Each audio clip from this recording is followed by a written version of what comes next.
ప్రజా ప్రభుత్వం నిరుపేదలకు ఇందిరమ్మ ఇండ్లు మంజూరు చేస్తుందన్నారు వర్ధనపేట ఎమ్మెల్యే కేఆర్ నాగరాజు. హన్మకొండ జిల్లా ఐనవోల్లో లబ్ధిదారులకు ఇందిరమ్మ ఇండ్లు మంజూరు పత్రాలు పంపిణీ చేశారు. అభివృద్ధి సంక్షేమ పథకాలను నియోజకవర్గ ప్రజలకు అందించేందుకు కృషి చేస్తానన్నారు. ప్రభుత్వ పథకాల కోసం ఎవరికీ ఒక్క రూపాయి ఇవ్వొద్దన్నారు. ఎవరైనా లంచం తీసుకుంటే వారిపై చర్యలు తీసుకుంటామన్నారు ఎమ్మెల్యే నాగరాజు. ఈ కార్యక్రమంలో హన్మకొండ జిల్లా కలెక్టర్ ప్రావీణ్య, అధికారులు పాల్గొన్నారు. మీ దగ్గర డబ్బులు వసూలు చేసినా కూడా డైలీవేర్ ఎమ్మెల్యే పెట్టిన దానికి కూడా ఫోన్ చేసి చెప్పండి, లేకుంటే నేరుగా నాకు కూడా ఫోన్ చేయండి, లేకుంటే మన నాయకులకు చెప్పండి, వారిపైన చర్యలు ఉంటాయి. ఎందుకంటే ఇది ప్రభుత్వం ఇచ్చే సొమ్ము, మీరు హక్కుదారులు.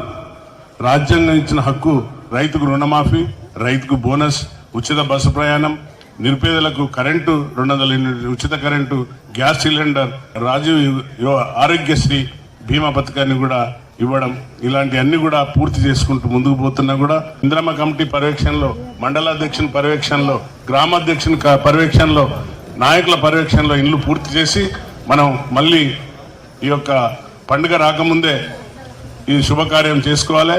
ఎవరైతే అకౌంట్ లేదో అమ్మలకు అకౌంట్ ఓపెన్ చేయవలసిన బాధ్యత కూడా మన పైన ఉంది. కాబట్టి ఆ చెల్లెళ్ళకు, ఆ సోదరిమణులకు ఎవరికైనా కష్టాలు ఉంటే తప్పనిసరిగా మనం ముందుకు పోదాం. ఇంత చక్కటి అవకాశం వచ్చింది, ఈ అవకాశాన్ని మనం ఉపయోగించుకుందాం.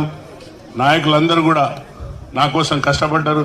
ఆ నాయకులను మళ్ళీ గెలిపించుకోవాల్సిన బాధ్యత కూడా నా పైన ఉంది.